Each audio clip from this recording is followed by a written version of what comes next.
old, differently able people in their communities to be part of that session, those sessions. We have divided the sessions into 9 regions. That is North Bank, CRR, which is divided into North and South. We also have the Upper River region. Then we have the LRR and the West Coast, because it's wide and also it's big. We divided it to Fonyi and and Combos, and then we have the KM and Banjul. So the teams are set, and we pray that everything continues to as planned. And then Monday, they will be having their programs simultaneously, because we don't have time to make them individually following each other. So they'll be doing it simultaneously. We have our discussion groups with the governors, and they will be helping them to facilitate and lead the processes in their regions. And we hope that the success we had last year will have even more success regarding the regional dialogue. That's the part that was leading up to the 18th. And in terms of the, you know that the 18th requires a lot of work, and the protocol part is very, very important. The protocols are also doing their part in terms of preparing the invitations, in terms of who to invite, in terms of making sure the venues for the independence that is going to be at the Makati Square is also well prepared. And for the preparations regarding that, and also they are responsible for the banquet issues. They will be responsible for those things. But then we have the security who will also be leading in terms of the parade at the square, preparing their men and women in uniform, those beautiful march passes, and the school children, Mr. Mendy and the Education Department Ministry, the MOPSI, they'll be responsible for the schools. And this year also, we're expecting more schools and more school children to be part of the march pass. We're expecting the parade of the groups also, the cultural groups, and to give it color and everything. So overall, this is where we are working towards, and it's a lot of work. And the media team also has 2 aspects of it: the publicity and visibility, but also the production part. So a lot of things are going on. The media committee, we had a meeting regarding how we're going to work with the state media taking the lead, that is GRTS, but then all the other media houses will work and link with them, so that we'll have a good broadcast of the live programs that are going to be held. But then apart from that, from the visibility part, our unit is responsible with a national coordinating committee of the national dialogue. We have now, last night, our banners for the regional dialogues are all out. So some of you had a peep and saw the banners. And we are bringing some promotional materials like the mugs, the notepads and things like that. All that is to bring visibility, but to also keep memory of the 60th anniversary. So this is virtually where we are right now. We have a lot of work we are doing in a background in preparation for the national dialogue, in terms of the panelists, in terms of the invitations, and all those things are also on the ground right now. What is the theme for this year? The theme, every year we look at something that will bring us together, that will make us reflective of our situation as a people, but also as a country. Where do we want to go? And this year's theme is Marching in Solidarity for Self-Reliance and National Development. It's loaded, but it's also very important. When we say, how do we move forward as a nation? We must have a same direction. And that direction is calling us to be together in terms of solidarity. But then, as a nation also, after 60 years, where do we see ourselves? We need to be self-reliant. How do we become self-reliant? What do we do? How do we do it? These are things citizens need to really reflect on. Apart from that, all the efforts to be self-reliant with good governance and everything contributes to national development. So this is why the theme is very important for us to reflect as a nation, discuss it, see what we can do. But before that, we need to reflect a little bit what happened last year, what came out of it. we're happy that the report is out, and we're happy that some of the recommendations that were proposed by the different thematic groups are now being implemented. Because if you look at it, one of them is to have the constitution out there, and the process is already on. Because at the time, it was lying down somewhere, and some people were working on it. But now it's in a public place because you have it at the National Assembly. Then the other thing that also was very key in the recommendation is how do we improve on the security. And the security here, one of the issues was to how do we do community policing.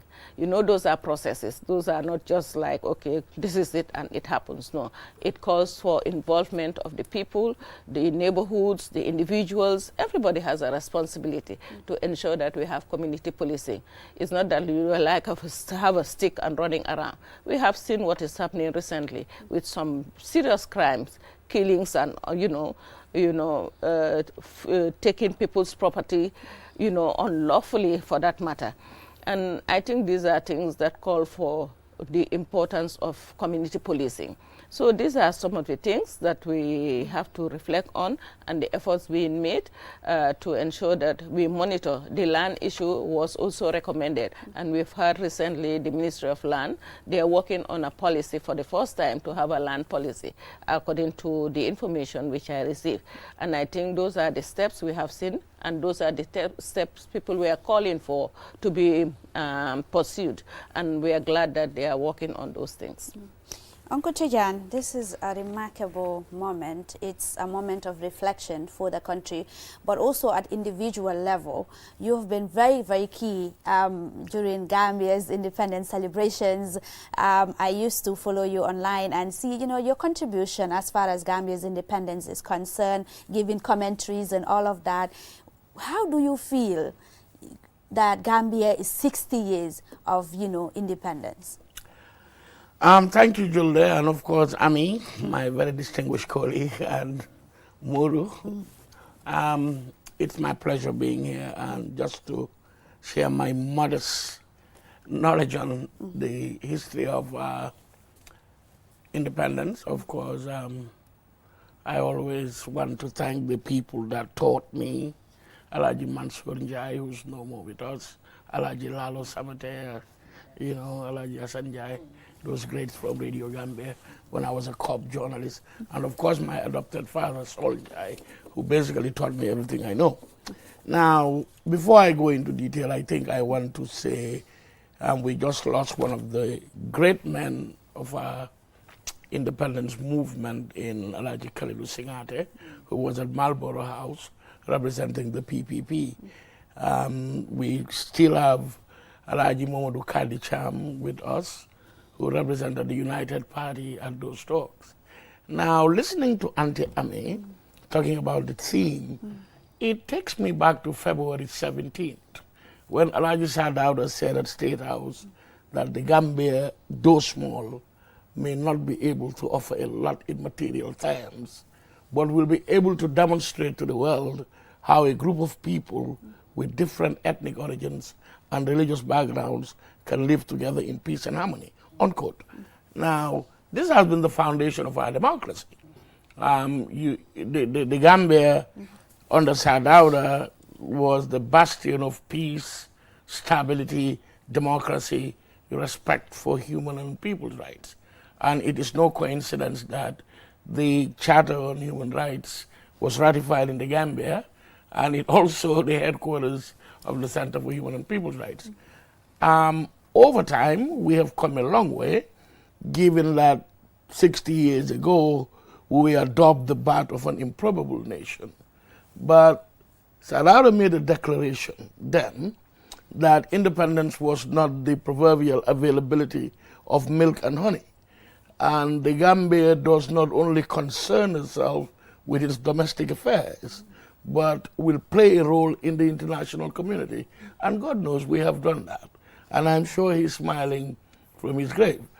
That moment that Sidi Jammeh called Sadauda's moment of triumph, when he called the parade in 1965, when the Duke of Kent said, I have it in command of the Queen to hand over to you as the representative of the people of the Gambia, the constitutional instruments embodying the Gambia's independence. It was beyond a moment of triumph. For the first time, we brought down the Union Jack, hoisted our own flag that was designed by Paolo Tomasi, who is the father of our boss, Marcel Tomasi.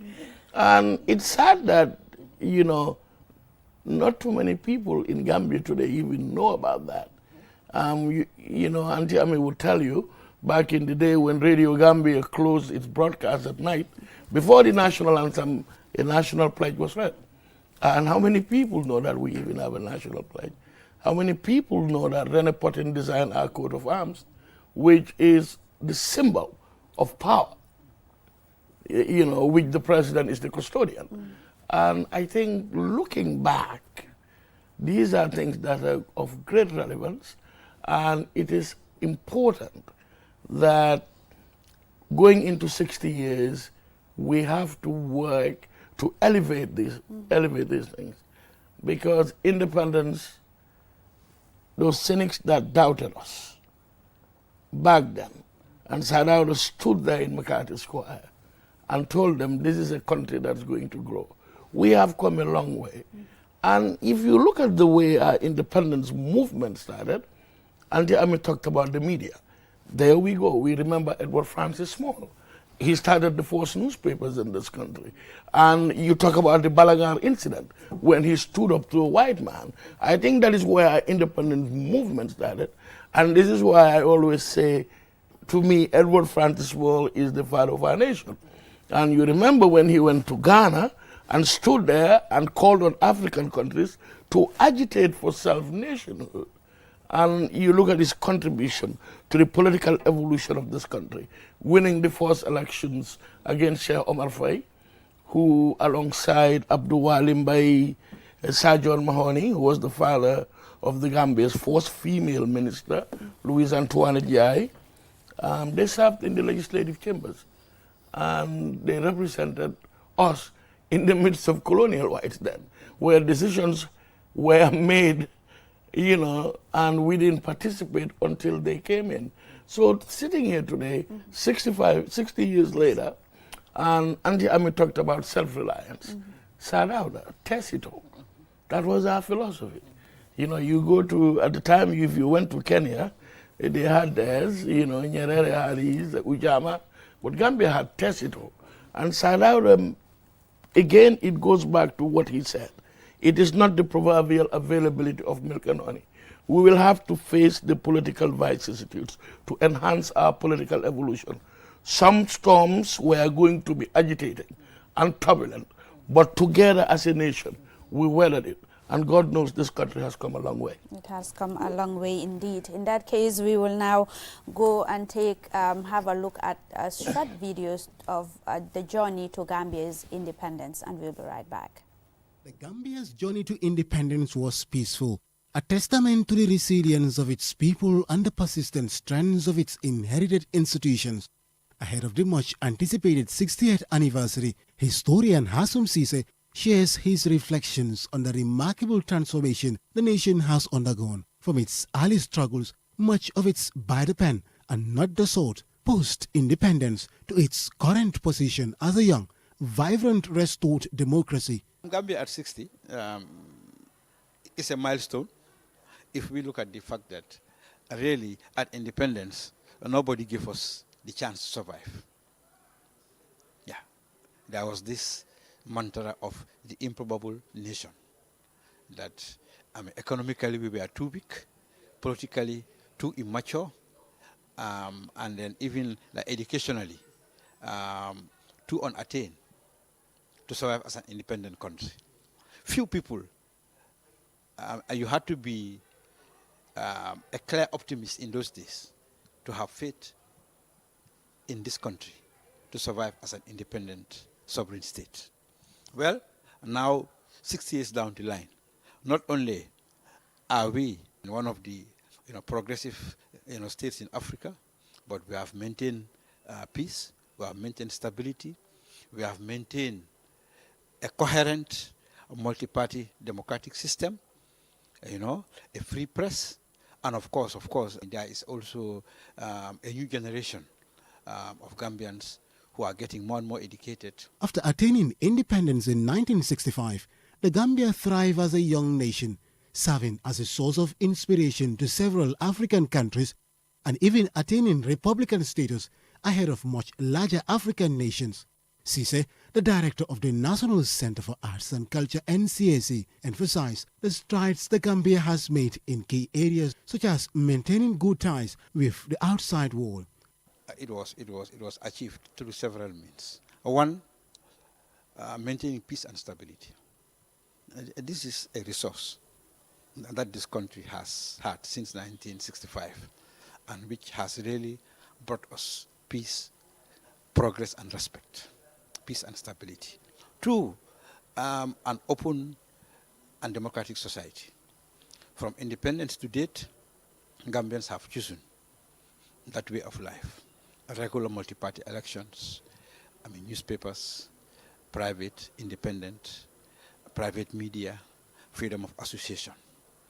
Number three, peaceful coexistence, with our neighbors, particularly Senegal in this case. There was something called friendship with the world during the days of Alhaji Sadawda Kerba Jawara, our founding president. The North Koreans had an embassy here in Banjul. At the same time, we maintained diplomatic ties, with South Korea. Home to several ethnic groups, the Gambia boasts of a rich cultural heritage, which connects to its 6 decades of post-independence history. Cisse explains the role played by Gambian culture in the country's success story. Our culture has been one of the driving forces of this country.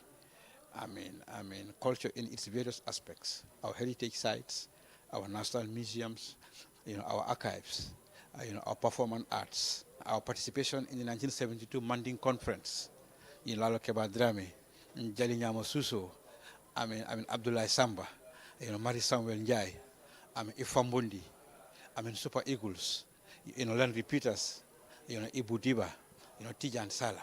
So you can see that culture and the arts has been part and parcel of our success story as a country since 1965. Since independence, the Gambia has registered significant growth despite slow progress in some sectors of the economy. Amidst the gradual progress in infrastructure, education, agriculture and trade, Hassum Cisse is confident of a bright future for the Gambia. I foresee a democratic, a prosperous and peaceful Gambia. A Gambia that will continue to be home to nationals from across the world because of our tolerance. A Gambia that will continue to espouse religious cohesiveness, ethnic harmony and unity in diversity. I also foresee a Gambia that will be increasingly conscious about protecting our environment, our forest cover, that is what is left of it, and above all, our God-given river. The 68th Independence Anniversary celebration is expected to be a colorful blend of tradition, national pride, and reflection on the nation's remarkable journey from a colony to a reimagined democratic nation. The theme for the Gambia's 68th Independence Anniversary is Diamond Jubilee, marching in solidarity for self-reliance. With a mixture of hope and reflection, the country eagerly awaits this landmark anniversary. Osman Chata. Welcome back from that short insert or video. You have heard from the renowned historian Hassum Cisse. He said, after 60 years, we have not only progressed as a nation, but we also have peace, we also have multi-party elections, and we also have democracy after 60 years of independence. But there is a lot more that needs to be done after 60 years, Mr. Mbuj. Obviously, but this is our Diamond Jubilee, as our reporter there said, 60 years. But when you think about it, in the life of a single individual, in our age now, 60 years, that's not much. Now, when you talk about in the life of a nation, it's a drop in the ocean. In many ways, we are still toddlers as a nation. But this is it. 18th of February 1965, the symbolism, extraordinary. You know, it was a journey that African nations were taking. We were among the last really in British West Africa to gain independence. But this was it. We had shuffled off the colonial yoke, and then we were coming into our own. But the circumstances in which we gained independence, we tend to forget that. We were dealt a terrible hand, a rotten hand. Nobody gave us a chance. You talked about the improbable nation, Berkeley Rice. Some American journalists came here. So we were called all sorts of names, yes? But in spite of that, 60 years later, we're still here. Maybe our biggest achievement is that we've retained our sovereignty. That is really our biggest achievement. Along the way, there were gains here and losses there. You know, it's trial and error. Nobody's got any template, any formula. And I often ask myself, can you imagine back in 1965, 18th of February, friends, you know, after the celebration, so friends talking. So one of them asked, can you imagine in 50 or 60 years' time where we would be? This was a question asked in 1965. Then I wondered, what information did I need then to be able to project 50 or 60 years back? What was around? Education, few people were graduates. No natural resources, absolutely nothing.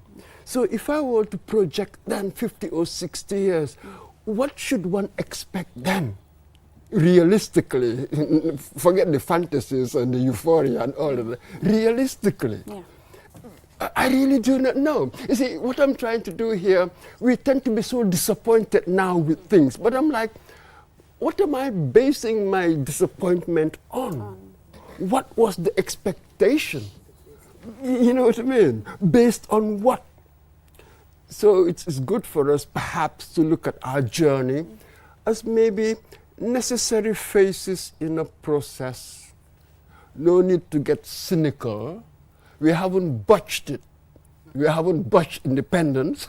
We are working at it. It's always work in progress. So I really want to regenerate the way I look at these things, particularly with this Diamond Jubilee, to regenerate that euphoria, that sense of hope without the disappointment I have no right to be. It's too early for that. It's too early for that, indeed. If you look at that point, you were asking, what do we base it on? Yeah. I want to remind myself, and maybe some of our audience here, this place we are today, how was it like when we were growing up in Latrikunda? Absolutely. A thick forest. Children were not allowed to go beyond where you now call Africell. No. Because anything can happen here. That's the physical part that we are seeing that is progressive. But then I want to build on what Tijan said earlier. The issue of our symbols. How do we preserve those knowledge of the history associated with it? That is why last year, during the national dialogue, it was recommended that we have them instill and what's it called? The word? Yes, the civic education and cultural education in the school system. Because a child, for example, a granddaughter in America will tell you a lot about their pledge and how to protect it and how they bring nationalism at that early age. But do we have that? Why can't we have it? It's the school system that introduced that to that child. So we need to really reinforce, that's what I wanted to reinforce that process of civic education and cultural education to bring in this dynamism you're talking about in our culture. While things are seemingly progressive, the people also, who we are, needs to go along with it. That's true. So in that case, Uncle Tejan, Deganga Hasum Siselungwa, Mune culture used to be a driving force in our country's history. But like Auntie Ami said, culture bobu no muge fade away now. So like the nini hale jigeni wala hale gori so geni ngalak tega lal moisa culture, lal moisa adak sa chosan duñ la ko munawa. So la ko wahe sa duñ fa story boba. So where have you got it wrong over the years? Because Deganga Hasum Munene is the driving force of our country. But legi munge gena. And not just that, Mr. Mbojwahna Fine, before then I'm few graduates. But then the country was moving forward. But now that we have year in, year out, thousands of graduates, but still, educational system, it's not going in the right direction. Where do we get it wrong? Fallañ ko amé wrong. Ca jamono maami dañ daan wax ne ku sa ndiga dama sa doxin ñaaw bopp bu toj ñambaar yaa jeex li tax moo loolu rek mooy buñ toogee fii tey di màggal juróom benn fukki at bañ jëlee suñu bopp ba léegi maam yi dañu jëloon li nga xam ne mooy seen coobare ci réew mi jaarale ko ci mànkoo ak yoon adda doonoon lu am solo ci bi maam yi jëlee réew mi léegi boo seetee li xew àdduna dafa wécce ko dafa tax ñu fàtte suñuy démba ak suñuy adda comme ni ko Ami waxee dañ war a delluwaat ci bank yi fi ñoo jàngalee xale yi ñu jàngal leen li adda cëri adda ci réew ak li adda mun a def ci yokkute réew mi ndax dégg nga xaw sun to dafay ay ndaanaan ñoo xam ne ñoo daan génn jaay réew mi ben tey mu ngi fi ndaanaan yaa ngi fi waaye ndax ñun tey koorakat ba buy kooraa dañ ko romb duñ ko xool sax te mooy dëgg waaye boo déggee tey xale bi sante jobaate li moo defa kooraa boo demee Amérique ñëpp a bugg a jàng kooraa waaye ñun ñi nekk fii moom kooraa faale wuñ kooraakat ba sax léegi toog la delloo suñu xel gannaaw ndax li xew dem ba mënuloo koo dandal mënula am musula am te du am mukk comme ni ko olof yi dee waaye rek mus nañoo àndaatuñ am waaye mus nañoo bokkaatuñ musula am te du am mukk léegi nañ xool si bànqaas yi wax nga fi kooraa mu nekk lu am solo waaye ñu bari daal wax nga fii ne fii la bàyyoo ko waaye léegi fu mu nekk nii daal it's like kooraa bi ñeneen ñu si nekk si biti ñoo ko nekk di jëfandikoo moo daan fii am nañ fii recently ñu ngi am International Kora Festival mu nekk lu am solo waaye aside from that music Gambian music industry bi tamit nañ xoolaat music industry bi time boobu noonu dama dee dégg ñu bari di wax ne waa mbalax fii la bàyyee ko ndax loolu dégg la loolu lu am leena day mun naa ko wax de afro manding bi ñoo tëgga léegi fii la bawoo o ko Dramé ma dégg ndax booba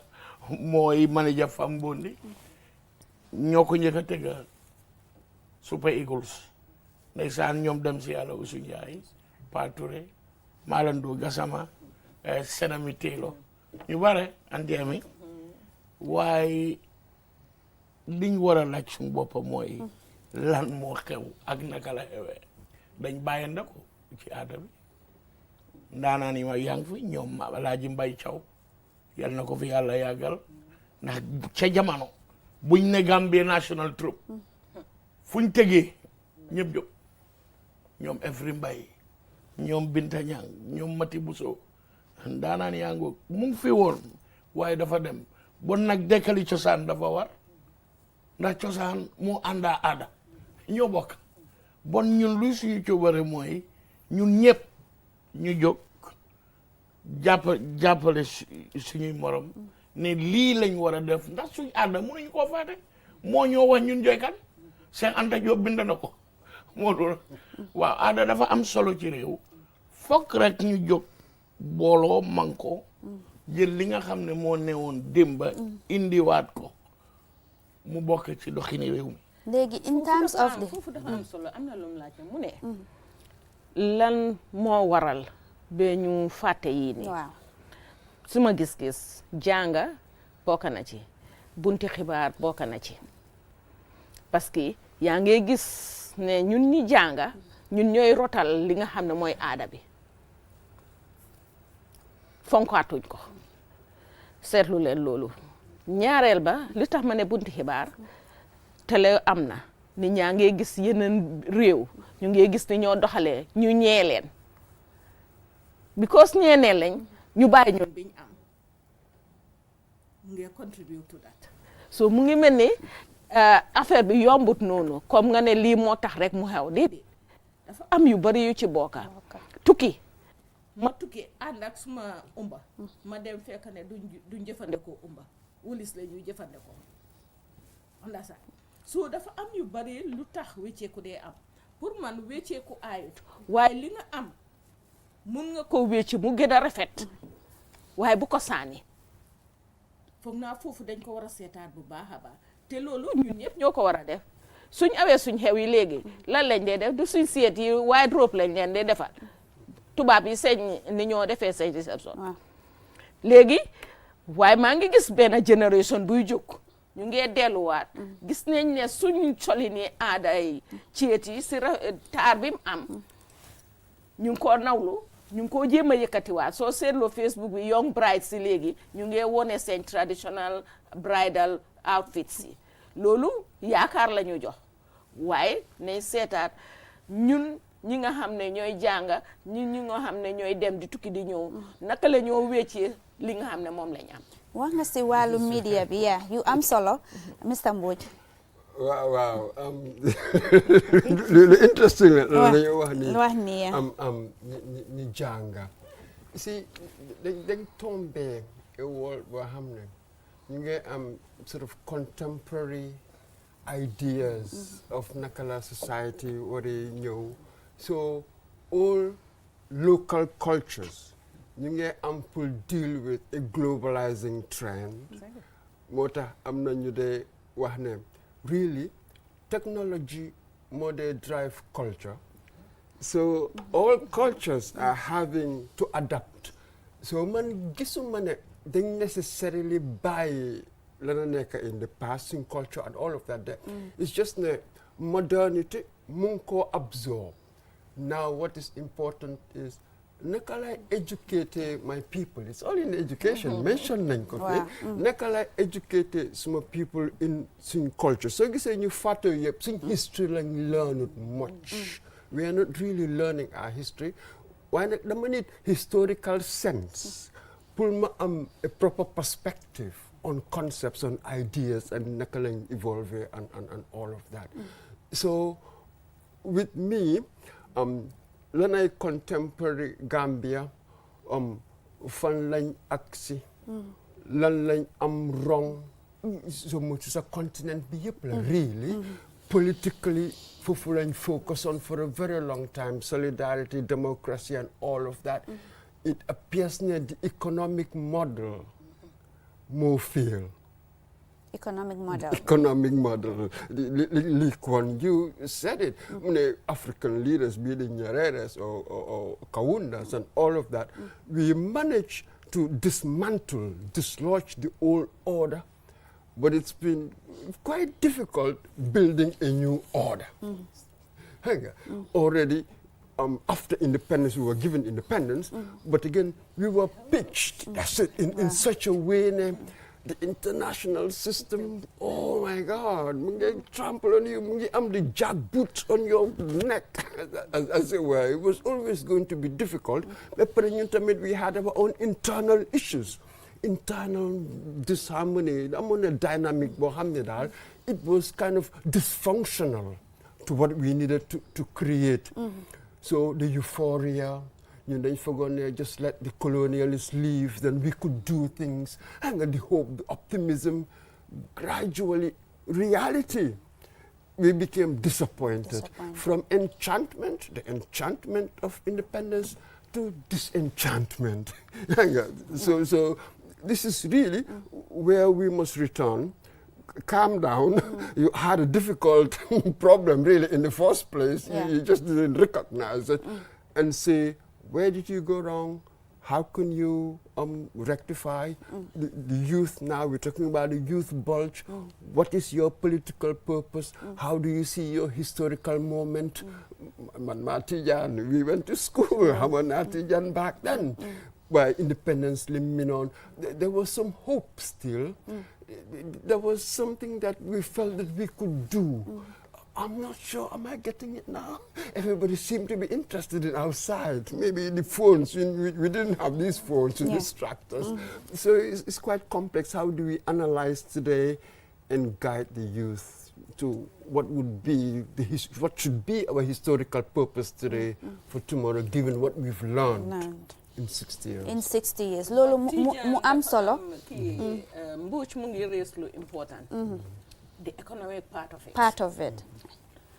Dafa mel ni léegi ma ne la yaa moom sa boppa waaye dafa mel ni waa kër borom kër ak njabootam nga ne ko waa léegi yaa moom sa boppa dema waaye yaa ngi téye dépasse bi boobu dina saf de. Dina saf. So fekk mënuloo amal sa boppa sa dépasse borom kër gi dina la téye de wax na la ne nga dem de waaye mu ngi la téye foofu moo tax nag ren suñ waxtaan bi mu am solo ñu ne self reliance léegi naka la ñoo mën a demalee suñ boppa foog ñu naw suñ boppa ci li nga xam ne loolu lañ am ñu seet naka lañ koo liggéeyee ñu seet naka lañ koo yokkee am na lu Mbodj wax fii ne technologie bi naka la ñu mën a dimbalee ba nga xam ne liñ am dinañ koy mën a jëfandiku boo xam ne mooy ko ne mën a mu gën a yokku gën a baax gën a rafet ñu mun ci yóbbu suñ boppa mu nekk lu am solo Uncle Tidiane at this point léegi laal nañ baaxa bu am solo moo nekk education wax nañ ne fii ne lu nekk daal si education bi la dégg la dinañ ñëw si agriculture dinañ ñëw si wàllum tourism and all of that waaye nañ starté si baaxa boo xam ne bu am solo la moo nekk education system bi education system bi time boobu noonu comme nu ma ko waxee ñu jànga bari wuñ waaye jànga bi dafa law jànga bi dafa am solo luñ jànga dañ ko xam dañ xam luñ doon def waaye léegi fu mu nekk ni si university bi thousands every year ñu ngi graduate waaye lan mooy issue bi naka la ñooy mun a delluwaate si jànga buñ am nii jànga boo xam ne daal is of quality not quantity. ca jamono ndeysaan am na alpha kanang ma dégg daf daan wax ne jëf jël jàng jëriñoo jëf jël jàng jëriñoo ca booba jàngalekat yi duñ woon rek jàngalekat suñuy kilifa lañ woon dañ ñu jàppee woon comme seen doom so the emphasis on our education was important ne boo ñëwee school léegi sa ëllëg teacher xam na sa yaay or xam na sa papa we had that close connectivity which I don't think is there anymore. I have like 300 kids in the academy and honestly speaking it's not there. I was just with them 2 days ago. They came from the dorms to visit and trying to evaluate what's going on and all that. And they play football. But our academy places a high premium on academics for life after football. Somebody who's covered football in this country for a long time, I know what that means. But I sit here, I see the disconnectivity between teacher and student. It's not there. And I think we should work to ensure and to facilitate that process. My mother was a teacher. For 40 years, she chose only to teach primary one. So my foundation. She enjoyed it. My foundation. We still have some teachers here that are so committed and dedicated. But is it just within the classroom? It should be beyond the classroom also. You know, Modu, you remember, we had teachers, you don't have study classes on Saturdays. Summertime, we had summer school. So we didn't even have a break. And we were not just taught subjects, life, after school. Even at primary school, primary 6, fekk fa ñoom Joojalo ñoom anti Joanna Mbaye ñoom Mrs Gibson ñoom Mrs Cecilia Cole yal na yàlla ñooñu dañ ñu jëloon def ñu ay doom you know bi ko xam nañ ne ëllëg ñii ñooy banxaasi réew mi nañ leen parel jàngal ñu ownership of our country. te loolu amut léegi. We don't take ownership of our country. We have to. You know. Suma benn ambassador daf ma musa wax. Bi mu ñëwee si embassy bi reported for duty. Mu ooma officer mu tëj. Mu ne ma mun ngaa nekk baadoola amuloo. waaye gis nga yi nga am. boo ko setalee defal ko ba mu baax dina rafet. And I took a cue from that, what he was trying to tell me, that we may be a poor nation, but if we come together collectively and work, comme suñu maam yi niñ ko daan defee. moo tax ñu toog fii tey di celebrate 60 years. suñuy maam ñoo ko liggéey démb moo tax tey am. Right? So I think the education system is very, very important. Important. No, I'm sorry. This important point. Uh-huh. mu ne jàng njëriñoo loolu mooy suñ jafe-jafe naka la ñoo njëriñoo liñ jànga suma yaay mu ngi toog di jaay ruy te bor bu set laa yóbbu di soxa di mooñ di araw di defar loolu léegi man lan laa mun a def ba yombal jaay ruy boobu suma jàng foofu la ma war a yóbbu ma ne suma yaay de gën a la amoon léegi ñun machine lañ am dina gën a gaaw dina gën a bari suma yaay daf daan weer rek teg benn yoon pour benn bés bi man mun naa weer mu bari ma paqueté ko jaay ko mu ngee xew li ñu wax ne technologie bi Mbodj doon wax loolu laa bëgg a digëral ne xam-xam daf ñu war a dimbale pour ñu jëfandikoo dara parce que su fekkee ne xam-xam mooy rek pour ñu dem si office bi liggéey kon ba tey suñ xam-xam bi des na xam-xam bi nga am dem nga si office ñaaka nga dem si office daf la war a njëriñ nga mun cee defal sa boppa mooy self reliance bi naka la ñoo njëriñoo suñ xam-xam ba nga xam ne dinañ mun a yóbbu suñ boppa te duñ yaakaar keneen loolu lu am solo la luñ war a bàyyi. Lu am solo la at this point. Okay. Daniel, waxal. No, just about the education bit. Sometimes I tell the younger generation, or in a sense, how unlucky you people are. Because when we go back to our generation, because back then with the colonial system, the most brilliant Gambians all became teachers. Anybody in the end, at first you were a teacher. For instance, in the 80s, we had people like Pa Roberts, Gabriel Roberts, brilliant people, I mean, who had his play broadcast on BBC in 1987, for God's sake. But afterwards, ambition changed. The smartest in the class became doctors, lawyers, that sort of thing. So throughout, really, we were going down.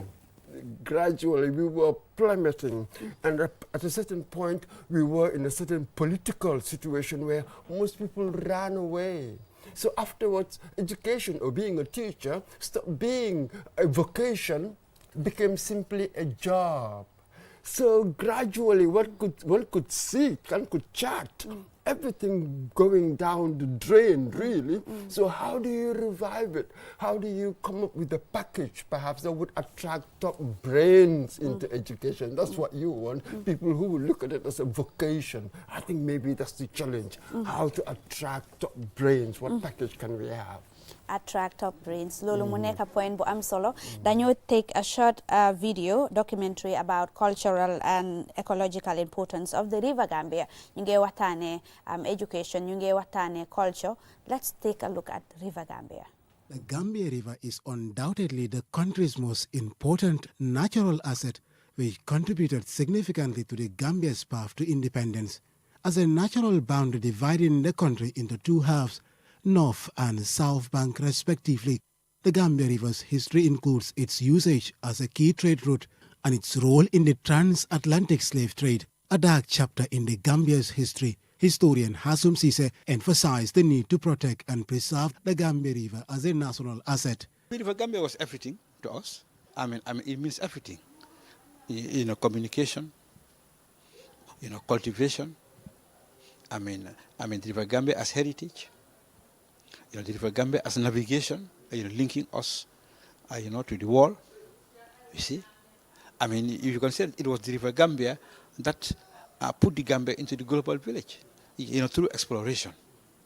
You see, so really, it is an asset that has to be protected and preserved at all costs, because it also symbolizes our country. You know, it is a unique phenomenon that we only have a north bank and a south bank. You know, thanks to the river. You see, I mean, it eases communication such that there is no community that is far from the river bank or from the bank of a tributary. Navigable by boat across the length and breadth of the country, the Gambia River originated from the Fouta Djallon highlands of Guinea, flowing through Senegal to the Gambia and emptying into the Atlantic Ocean. Ceesay further elaborated on the significance of future investments to restore the trade routes of the river. Thanks to the river, in the 1940s, you know, 50s and even before, the rural areas were highly animated, okay, in commerce, in business, particularly from October to end of March. You see, then you had what was called urban-rural migration. You know, thanks to the River Gambia, because you had all these progressive, all these, business hubs, you know, these tenders, these river ports, you know, from Bintang, you know, Balingo, Kaur, you know, Kuntaur, you know, Fatoto, Georgetown, you know, Pirai Tenda. You see, these were all major trading centers that attracted a multicultural, even a multinational population of Lebanese, you know, Syrians, you know, European traders, you know, and Gambians, all competing, okay, in the lucrative trade, you know, along the ports of the River Gambia. So what the River Gambia means is basically prosperity. So any investment that can be done, to restore the communication, you know, to restore the trade along the river, it will be very good investment for the progress and prosperity of our country. The river's unique tributaries are home to several flora and fauna. Additionally, the Gambia River employs several people who rely on the river for their survival. Its middle and upper flats in the central river region, south and north, are used to cultivate rice and peanuts. The proposed construction of the port of Kaur and Basse by the Turkish Albera Group indicates the government's commitment to revitalize the old trade routes of the river, shaping the nation's cultural and economic identity. The Gambia's 68th independence. That was an amazing report by my colleague Usman Jata on the importance of River Gambia. River Gambia lo am solo la. Dega nañ Hassoum Ceesay tamit lu mu wax Uncle Tijan mu ne River Gambia means everything, you know, heritage, moo ñu dee link to the rest of the world. And River Gambia have a very important role in terms of our agricultural sector, in terms of our natural resource. But is River Gambia still playing that role? Ndax River Gambia ba léegi role bu mu daan play time boobu ba léegi mu ngi ko play. You see, I like calling it the majestic waterways of the Gambia. That is how I dubbed it. I think it does, really. I recently saw, particularly around the Basse area, using, you know, from an agricultural standpoint, which is awesome. Back in the day, we had Lady Wright, and later on Lady Chilwell, right, Moru, which I think sank somewhere. But they were important, particularly what Hausun was saying. I mean, the transportation from Banjul to Basse, and because personally, I do have some connections to the story. Masane Ceesay is my grandfather. And if you, Bintang Bolong Dala Masane Ceesay, he plied that route to Bintang, the Bolong. That's where that song comes from. And he was a trader from Yomi to Bintan. So this has been there forever, and like Hasum alluded to, it is the most important natural component of our republic. Now, what are we doing to bring investment into the River Gambia? You know, first of all, you're going to need traffic. I think it would be much, much easier if we had traffic, a lot of traffic on the River Gambia, goods and services and people in and out. I think it would help grow the economy of this country. Modu? Absolutely. Well, we got our name from the river, and because of the strategic, the navigability and accessible to ocean-going ships, that was why the Brits really wanted it, wasn't it? That was really part of our attraction, as it were, to the British. So obviously, there's so much that one could do along the river. How do you bring in private investment? It's just a matter of having the political will, having a strategy, having a plan for it, and inviting people who can come in and do whatever they can. So absolutely, that's our identity. There's so much that we can do. People have been writing about this for a very long time. It's got a lot of fish and all the rest of it. So it's just a matter of utilizing it. Perhaps we had under-harnessed it, which we really need to improve, and that's really it. Yeah, under-harnessed part of it, yeah. I think efforts are being made to bring back river transportation. But then, as you know, I told you earlier that if you let your child be liberated, but you're holding the resources, it's difficult for the child to be that much independent. So the child will always have to look back to you to get the support needed. And that is why still that process is not completed or advanced to a level where we can see something. But it's in the part of the plan, it's part of the strategies to bring back river transportation. Because that idea is also linked to the idea of having a dry port in Basse, so that there are some developments that are really in the pipeline, and the government is working in those areas. I don't want to go deep into the discussion because they're still at a level where we need to do more work on that. But the idea of having river transportation revive is really on the pipeline, is in the pipeline to develop it.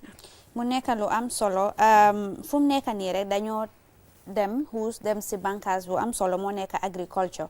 Daanaka agriculture moo nekk the backbone of the country's economy. It used to be.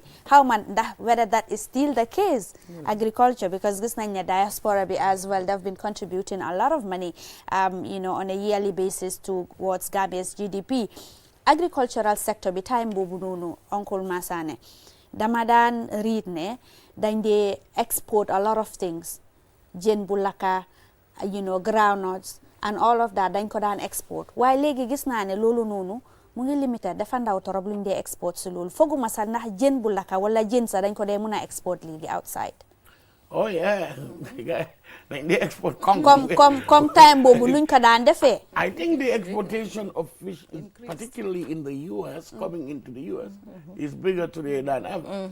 Because ñun biñ nekkee boys noonu dëkk America, boo amee benn kong da nga call yëpp ñu ñëw. Waaye léegi, you know, the Gambian people were doing so well in the diaspora. You know, ñu ngi jaay kong, most of them, some have supermarkets, and they're importing a lot, quite frankly. Léegi da nga dee mun a jënd cura gerte buñ package in the U.S., you know, wanjo yooyu yëpp dañ ko dee mun a jënd. I think that's, quite frankly, a considerable achievement for the country. Of course, dañ daan export peanuts. Wow. That's what we were known for. I remember in 1979 when we went to play in Liberia, they were calling us the Groundnut Boys, our national team, because that's what we were known for. And of course, we exported some cotton also. And now I know we export cashew also, right? Cashew, yes. You know, so I think there is more chance there for growth and opportunity to boost the agricultural sector. And based on what I see, government is committed to doing that. They've been working, particularly providing fertilizers for farmers at next to free or free. I'm not too sure. Both. But, you know, I think that is also a recipe for growth. And I will continue to encourage government to concentrate on really making sure our agriculture sector is up there, because there's a lot of potential for the Gambia, particularly use of the river Gambia, you know. And that is precisely the point. Because, for instance, when you go back to the 80s or so, mid-80s, then agriculture contributed to our GDP, the one figure that I saw, 58% or so, stuff like that. Compared to now, about 25, 30, it has shrunk. Perhaps in proportion to what it contributes to GDP, so much space for it to grow, isn't it? We need agriculture to be like that. And funnily enough, back then, when tourism, for instance, was an infant, tourism only contributed 7%. Now it has gone up to 25 or more percent to of our GDP. Yeah. Talking about the changes in the agriculture sector, you have to also attribute it to the context in which agriculture happened then and now. Climate change issues? Apart from climate change, even before climate change issue came, migration came in, rural-urban drift came in. That took out the labor, the energy that needs to build on agriculture. You go to the village now, it's the very old and the women. The able-bodied are all moving away from the communities where agriculture takes place. So these are the things that needs to be looked into. That's why government is looking into the possibility of public-private partnership to bring agriculture to the business people and make it an agricultural business venture. That is why Tijan is mentioning somebody is now using the river Gambia to grow rice. So there are a lot of contextual issues when it comes to why these changes are taking place. And I want to add up to what Tijan said about, you asked about these groundnuts and things like that. No, it has increased. If you look at the volume of groundnut that is being sold every year compared to what happened in the past. Because now the difference is also in terms of the cost, the pricing. But then with the AGOA, it has helped a lot to transform some of the things we grow into products that can be sold, especially in the US, and that is something that is positive and it is increasing. It's not going back. So, I mean, agricultural sector is very, very important. Like I, said earlier on, it used to contribute a lot, in terms of Gambia's GDP, but now it is going down. It has gone down in terms of that. And before, my mother, grandmother at the village, they depend on a lot on their agriculture, what they farm and all of that. But now that have shifted because of the yield, year in, year out, it's not good and all of that. So it could be linked to different factors like you mentioned. It could be linked to climate change issues and all of that. But then there is a need, at least we have agreed that there is a need to actually put more focus or emphasis on the agricultural sector. At this point, we will go for a short video of President Adama Barrow's speech on the 59th independence anniversary, and we'll be right back.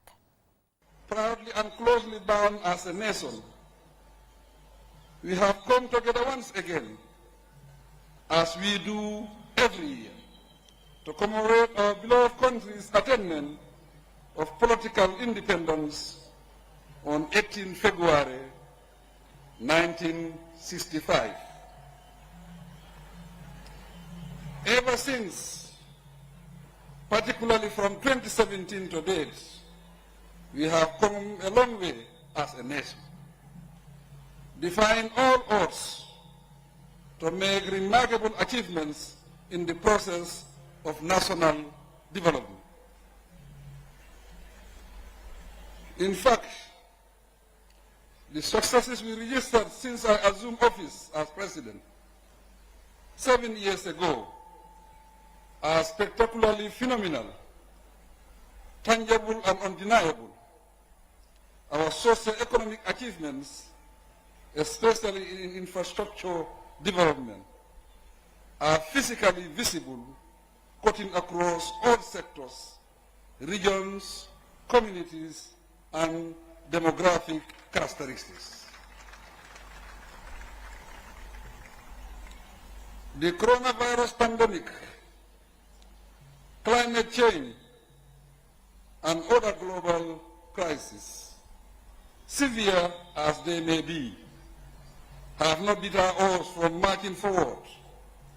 Rather, we continue to make progress in a turbulent world of ever-increasing and unforeseen unrest, leading to instability in every corner of the globe.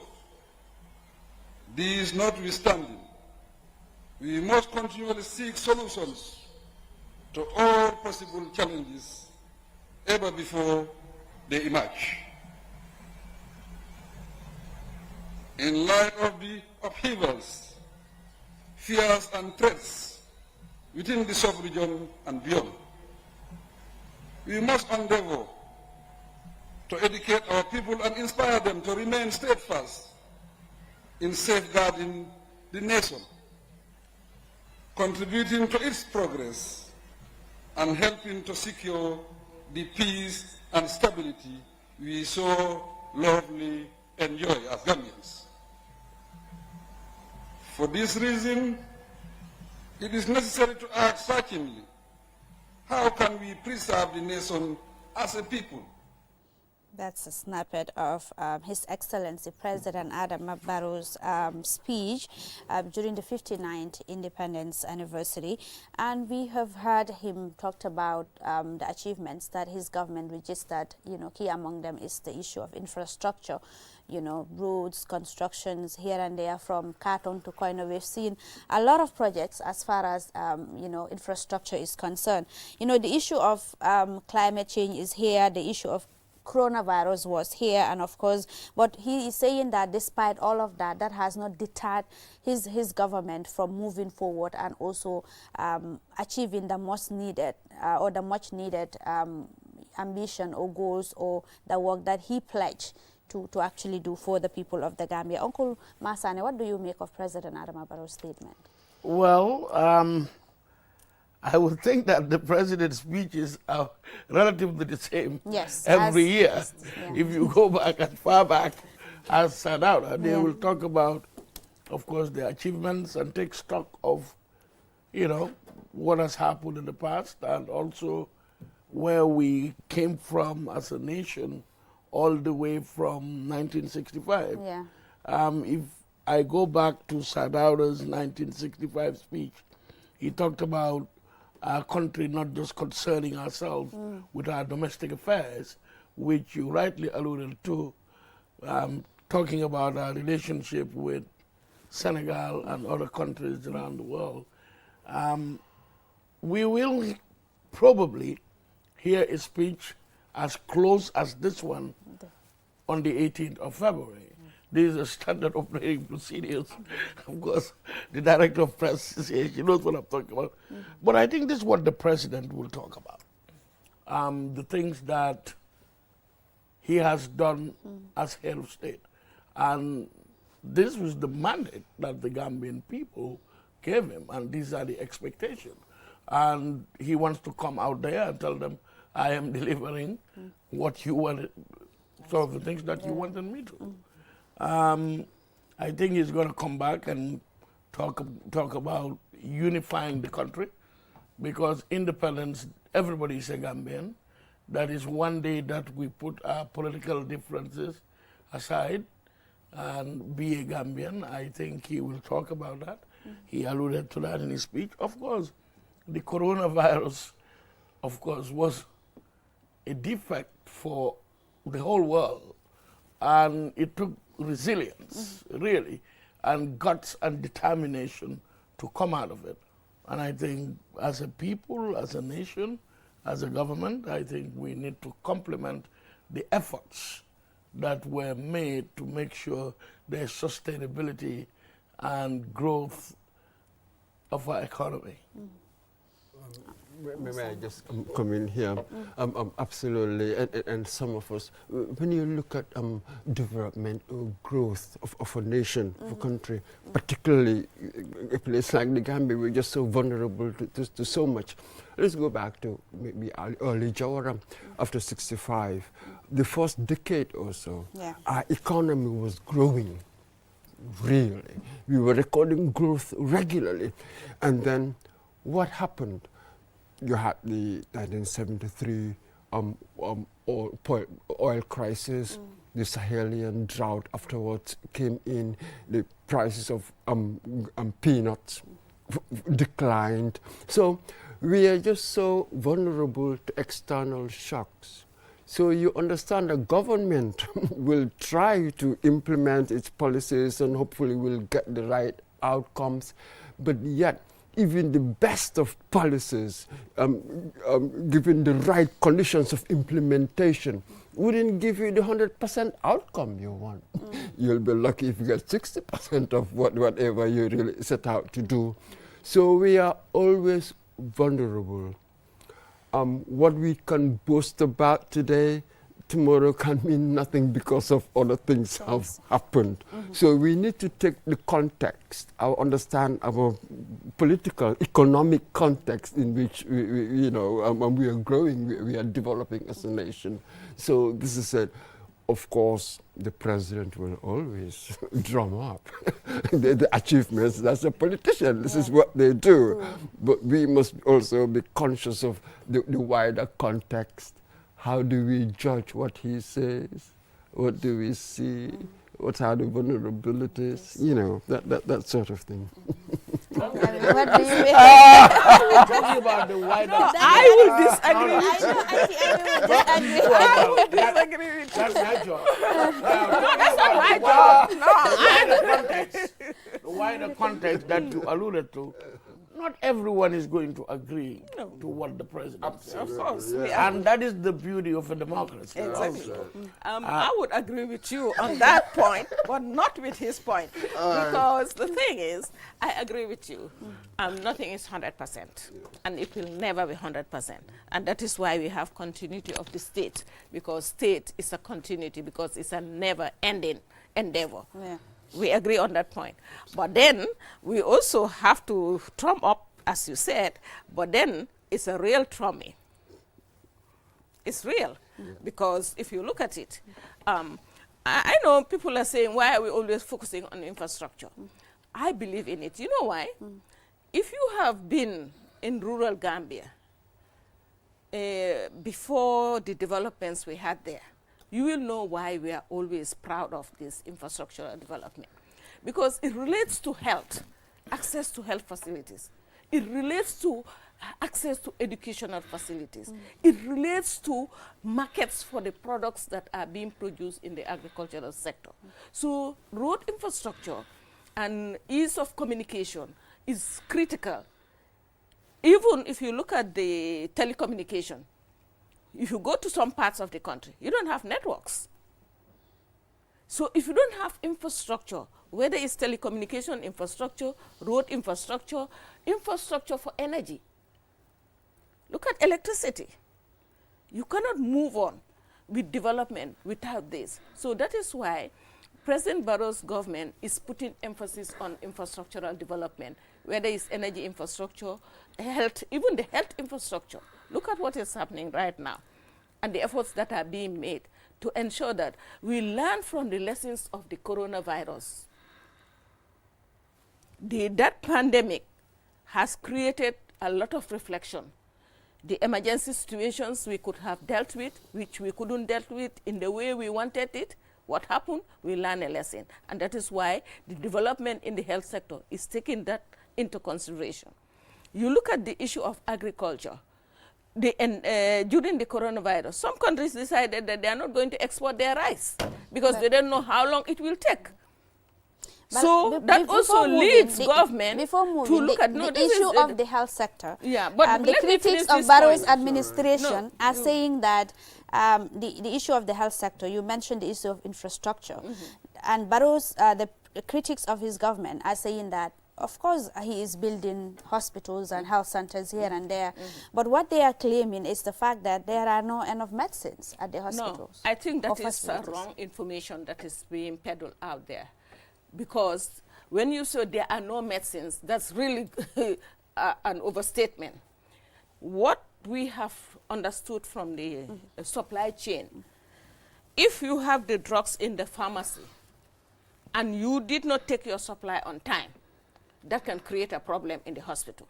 Not that the drugs are not available in the country, but the supply chain to get it there, the paperwork that you need to do needs to be clear before you get it. And that is the accountability process we are now talking about.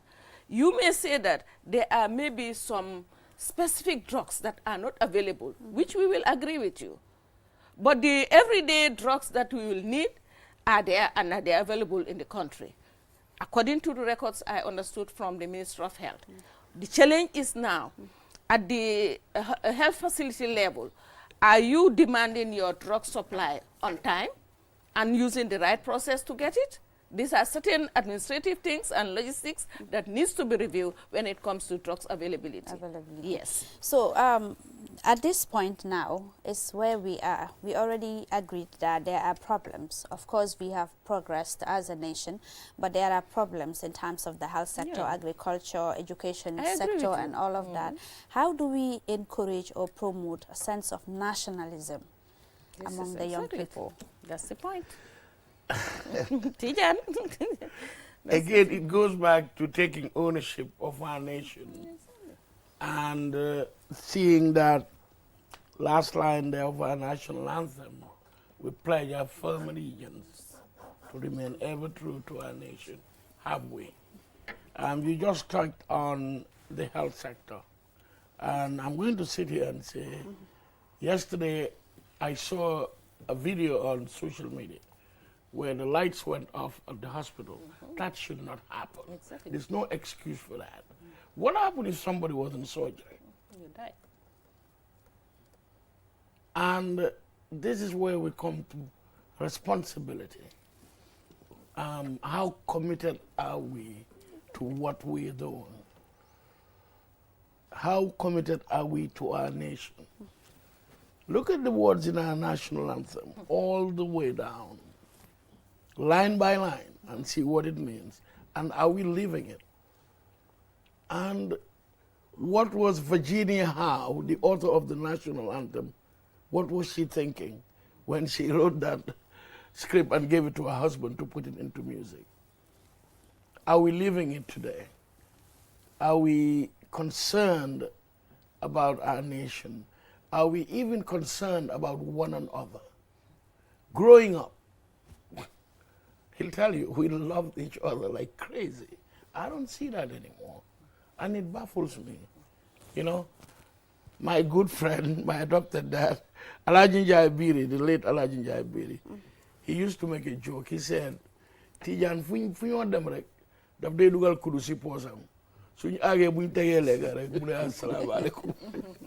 You know, but I look at that, and what it meant was the way we lived as a people, where I can walk into your house, you know, unannounced, and be family.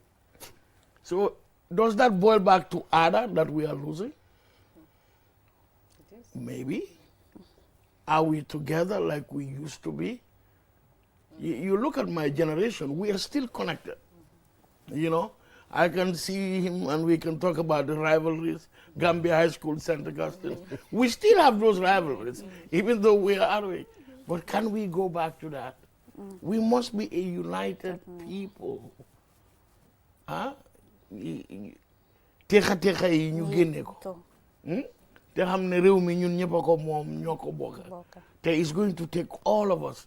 It's not that the person sitting out there writing against this government hates the government.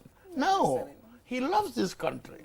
So we should find a way of put national discourse. I am glad that you guys are putting a dialogue component for this year's independence. It is important that we come together as one nation, indivisible, and always remember that The thing that matters is the Gambia. Gambia. Like Auntie Ami, you said, we will come and go, but this nation will always be here. Mr. Muj, at this point, this generation, like we always fondly say, is that we are flummox. We can't differentiate between nationalism and political affiliations. How do these people of this generation strike a balance between a sense being nationalist and political party affiliations? No, you are not flummoxed at all.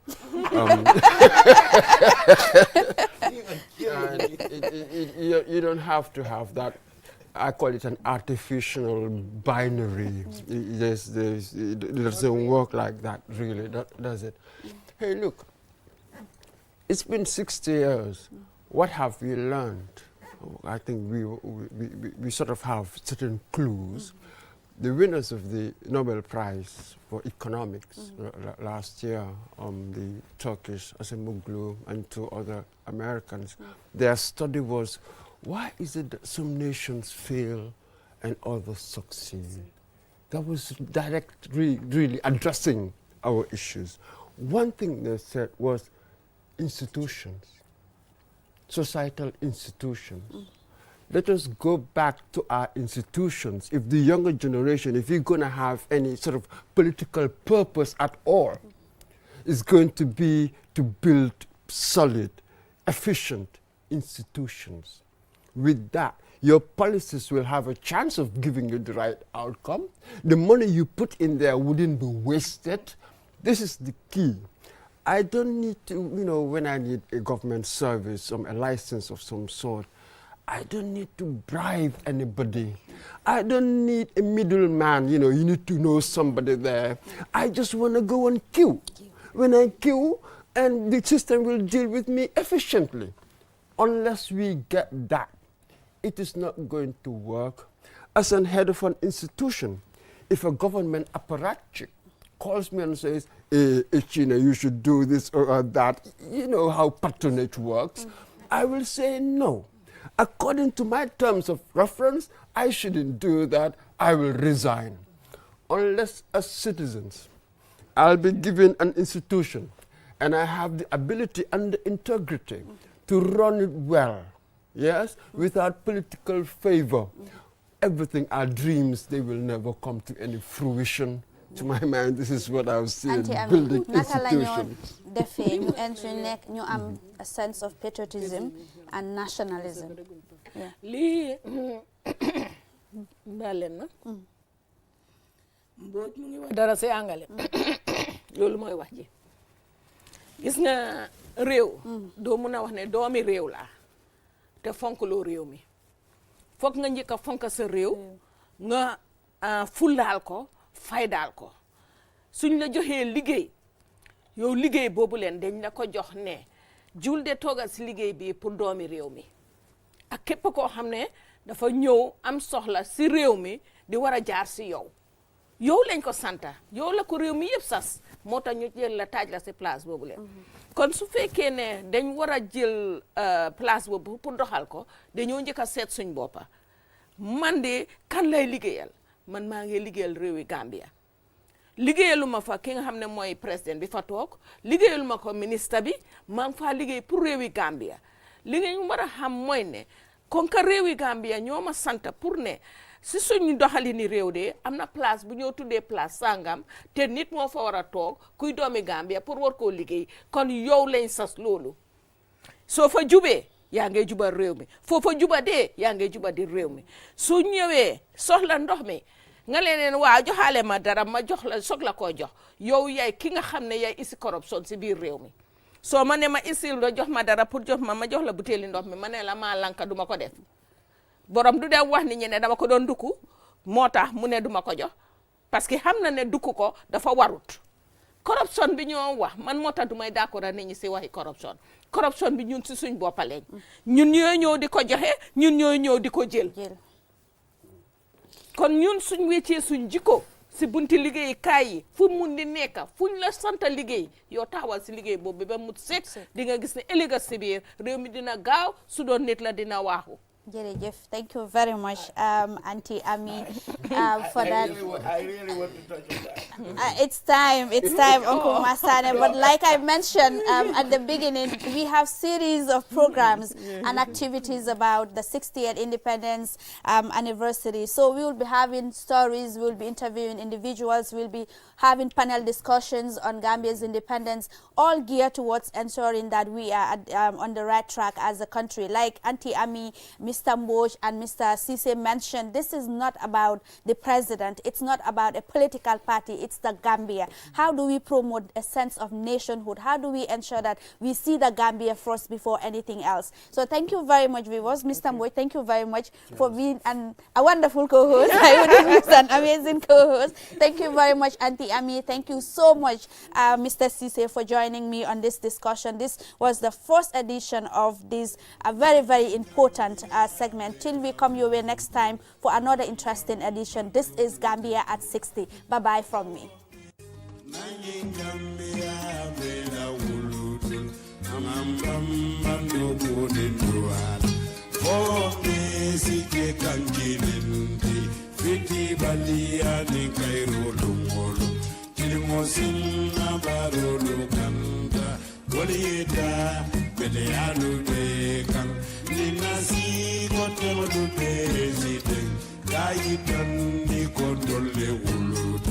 Sarpini kamoni bamba na lahidolu ngawolu kuten inan na bangolu dalamans Gambia tonya ya daim